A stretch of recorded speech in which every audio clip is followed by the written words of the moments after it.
seperti apa sih yang ingin atau yang dimaksud oleh Pak Jokowi ini terkait Ya. lahan eks tambang ini Pak Joko? Sebenarnya kewajiban setiap orang tambang itu ada dasar hukumnya Betul. di Undang-Undang Nomor 4 dan disempurnakan di Undang-Undang Nomor 3 tahun 2020. Akan tetapi setiap tahap itu harus diperhatikan lingkungannya. Yang lingkungannya adalah menjaga fungsi lingkungannya sebagaimana waktu sebelum ditambang.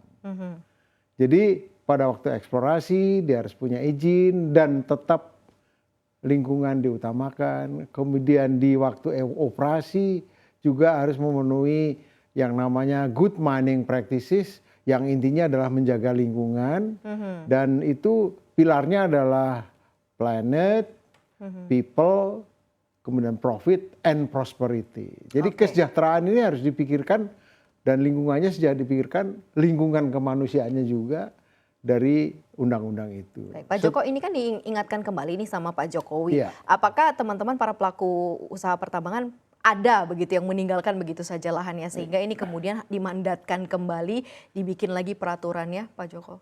Sebenarnya yang meninggalkan itu adalah pernah dengar pelakor? Pelakor arti apa nih Pak?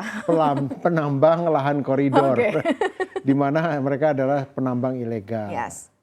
Kemudian penambang ilegal yang juga menumpang ke wilayah-wilayah yang dikuasai oleh perusahaan resmi. Dan ini yang sukar dikontrol karena apa? Sampai hari ini pemerintah berusaha memerangi peti yang sebenarnya juga berakibat kepada lingkungan yang tidak terkontrol. Yang kedua, adanya tambang yang katakanlah tambang tradisional oleh masyarakat setempat. Itu juga tidak mengenal yang namanya good mining practices. Jadi good mining practices ini memperhatikan keselamatan kerja, lingkungan, kemudian juga yang sekarang sedang terkenal itu Sustainable Development Goals. Artinya wilayah-wilayah yang sudah ditambang itu harus mempunyai keberlanjutan, tidak boleh ditinggal. Habis tambang rakyatnya nggak boleh menderita, tapi makin sejahtera. Maka ada buku Tamasya namanya yang dikarang oleh Pusat Tekmira. Buku Tamasya itu adalah tambang membawa masyarakat sejahtera. Jadi semua hasil dari reklamasi tambang itu bisa dilihat. Tetapi tidak bisa dihindari juga ada tambang-tambang yang agak nakal, tidak melaksanakan good mining practices demi mencapai keuntungan yang besar. Itu ada. Tapi kalau saya lihat umumnya kalau dia menjalankan good mining practices, lingkungannya pun akan terjamin dan akan terjadi keberlanjutan gitu ya. Tambang-tambang besar juga beberapa ternyata ada yang meninggalkan lahan lahan yang habis ditambang dan setelah itu lahan yang habis ditambang ini digunakan oleh masyarakat ya, banyak yang kecelakaan dalam tanda kutip ya, terperosok, ada yang kemudian nggak ngerti itu dipakai buat berenang atau apa gitu ya karena ketidakpahaman dari masyarakat sekitar. Sebenarnya kalau dari aturan good mining practice ada nggak sih peraturan dari sisi anggaran yang memang harus disisihkan untuk melakukan nursery atau persemaian yang dikatakan oleh Pak Jokowi itu? Apa sebenarnya kendalanya sehingga banyak di lahan-lahan yang habis ditambang kemudian ditinggalkan Pak Joko? Yang jelas kalau tambang yang baik dia akan menjaga lingkungannya. Nah, tambang-tambang yang meninggalkan lingkungan tidak diperbaiki ini adalah akibat dari Taliban. Tambang ilegal yang ada berasal dari Banjarmasin, dari sekitarnya. Sehingga ada daerah-daerah yang diserang oleh tambang ilegal, peti.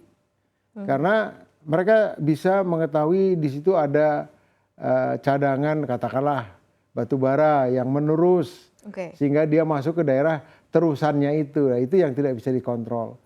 Ya, saya pernah punya pengalaman tambang besar. Daerahnya dulu sering diserang oleh peti-peti itu dan kita kewajibannya memperbaiki. Tetapi memperbaiki 200 hektar itu kan tidak mudah. Karena ongkos reklamasi untuk 1 hektarnya itu kurang lebih 23 juta Mbak. Jadi kita juga sudah melaporkan ada peti. sudah melaporkan kepada APH, aparat penegak hukum, ke SDM, tapi tindakannya selalu kalah cepat dengan peti-peti itu. Penegak hukum datang, petinya pergi. Penegak hukumnya pergi, petinya yang datang. Jadi kurang cepat berarti ya Pak ya? ada kurang cepat ya? karena memang jumlah pengawas tambangnya, mungkin juga aparat penegak hukumnya, polisi kurang besar, harus ditingkatkan menjadi 650.000 manusia polisi atau bagaimana saya tidak tahu. Tapi anggaran dalam good mining practice yang memang ditetapkan untuk melakukan persemaian itu ada? Ada. Okay. Jadi ada namanya internalisasi biaya lingkungan di dalam biaya operasi. Itu ada. Itu biasanya besarannya berapa tuh Pak Joko? Sebenarnya tergantung luas lahan kah atau seperti apa penetapannya? Ya, sebenarnya itu disampaikan di dalam rencana anggaran belanja dan rencana kerja. Jadi di situ sudah didefinisikan tahun ini berapa yang direklamasi. Kalau katakanlah 500 hektar, 500 kali 23 juta. Berarti 1 miliar 50 ya. Kemudian untuk penjaga keamanan itu sudah dibuat. Karena apa? Masuk ke wilayah tambang itu kan harus ada izin. Tapi keberatannya yang beratnya itu adalah bahwa wilayah tambang itu seperti gula didatangi oleh semut-semut. Sehingga mereka masuk ke dalam wilayah tambang tanpa izin. Akhirnya terperosok, masuk ke kolam dan sebagainya. Padahal sudah kami buat pagar yang menurut perhitungan orang tidak bisa nerobos. Jadi banyak hal yang di kita itu boleh dikatakan tidak bisa diperkirakan, Mbak.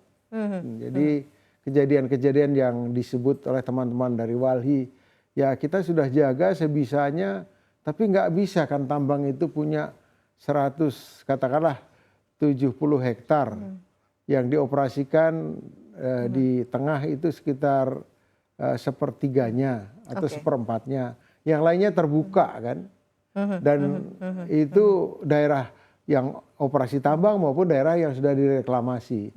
Karena reklamasi ini sebenarnya tujuannya adalah menghasilkan fungsi yang sama sebelum ditambang.